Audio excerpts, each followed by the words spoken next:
Interrupt the festivities, and thank you to all of you for coming to honor Mike this evening.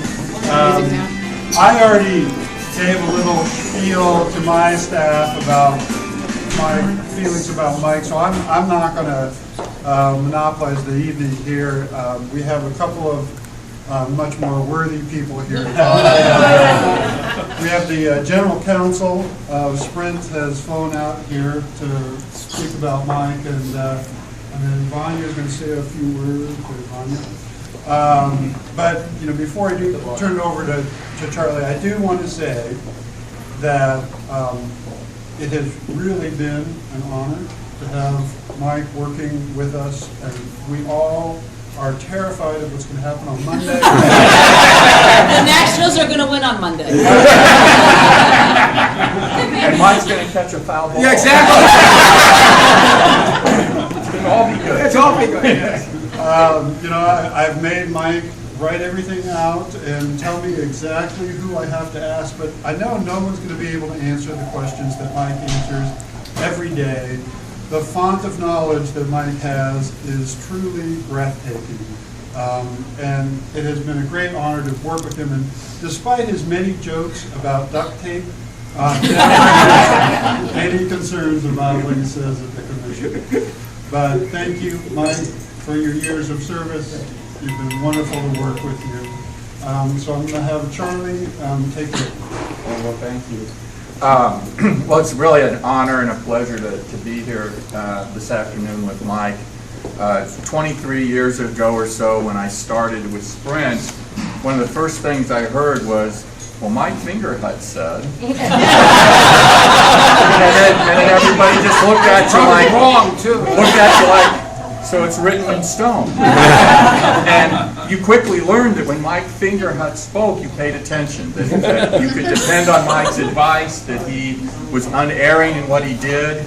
I'd like to regale you with the stories of Mike being hot-tempered and all these problems. I never saw it. Mike was always a gentleman. He was always someone that was willing to pitch in at a moment's notice, always willing to help, and just a fine soul and a great person to work with.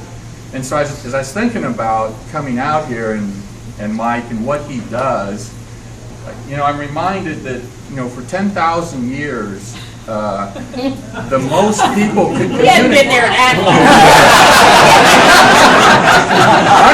There's a point to this.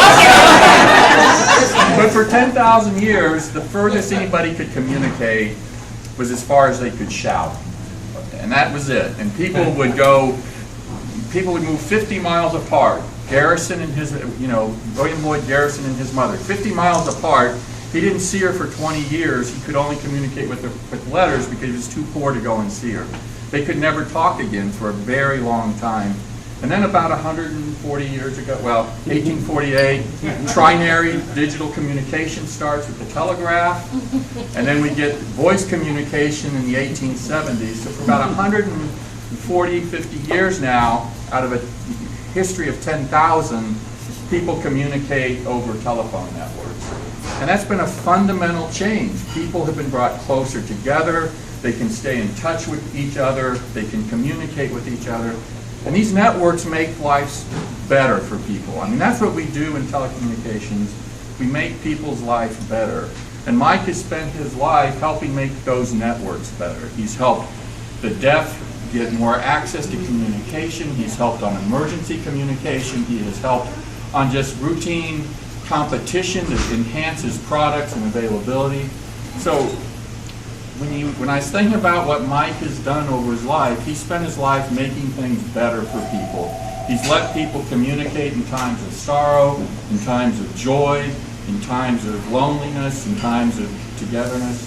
And so, Mike, I think it's a testament to you that you just helped the world to be a better place. I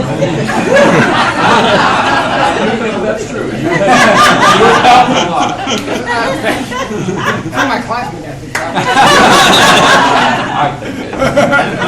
But truly, it's been a pleasure and a joy, and I wish you the best for this. Thank you.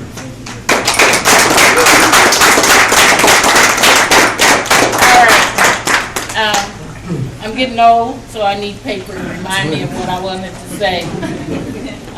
Today is bittersweet for Mike's Sprint colleagues. The bitter comes from the loss of access to a fine mind with a legal and institutional memory, which really will be hard for us to replace. If you talk to Mike for more than a minute, he will tell you what what the commission meant when it, the competitive carrier decision, computer inquiry, that kind of thing. And, you know, Mike can remember and most importantly, find, and you know what I mean if you've ever seen Mike's office, okay? He can find cases that relevant cases too, that many of us, you know, have never even heard of. But the bitter really is from the loss of a precious and trusted resource. The sweet comes from knowing Mike is looking forward to spending more time with his beautiful and beloved wife, Lois. He'll have more time to travel, though one can hardly think he needs more time than that. More time to travel, more time to work on that honey-do list that I am sure Lois is compiling. Actually, it's on the phone. The sweet also comes from Mike's warm and very generous friendship, and from knowing that it will continue beyond his well-deserved retirement. We're gonna miss Mike.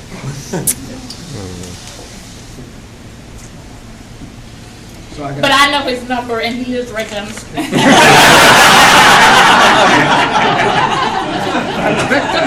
So please join me.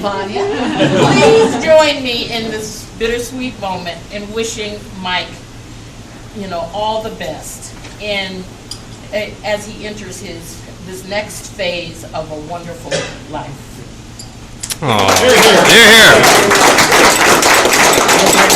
Now everybody take a seat. Mike wants to talk. Did you bring the duct tape? Did anybody bring it? I thought the commission. First of all, Charlie, thank you for hosting this and also for the kind words. My sons are here, so they'll be able to bring my ego down so I can my baseball. Spit it out, man.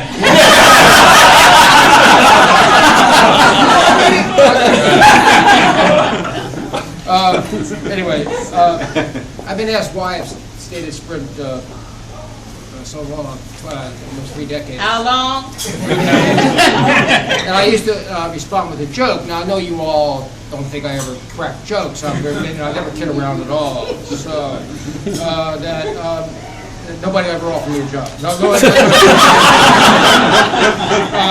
But the truth of the matter is that I really never looked for one, and that's because for a simple reason, and that was because of I was extremely. I was able to work with a group of very accomplished individuals, extremely smart, and who taught me a great deal.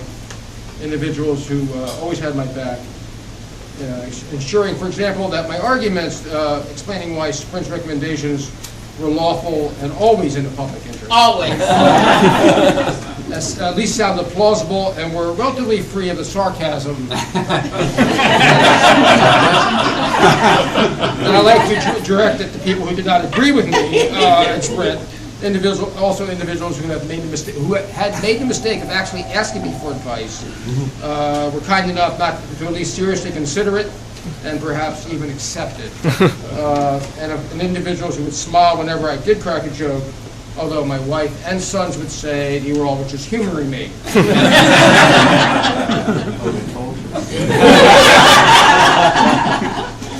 When Noreen and I recovered this is several years ago. This is back when we actually did get money from the commission.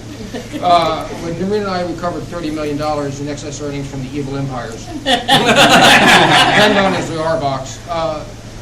Actually, Norina did all the work, and I want to thank Norina and Mary Beth for actually doing all the legwork here today. I just signed the complaints.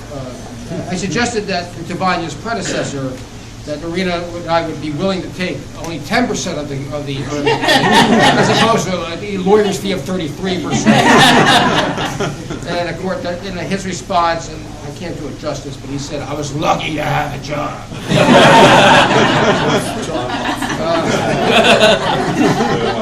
He was right. I've been extremely fortunate to have worked for Sprint for nearly 3 decades, but all good things must come to an end.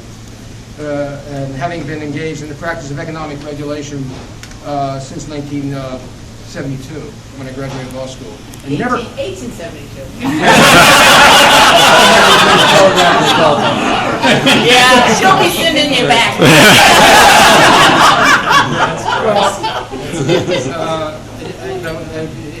I'm never quite getting it right. I've been practicing it, I'm never quite getting it right.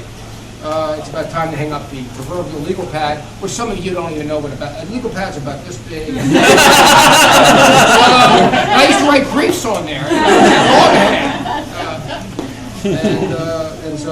But anyway, it's been a great ride, and I want to thank you all for making this. Thank you very much. Yay! All right, you guys eat up. And can we start cutting the cake? Which Mike won't eat.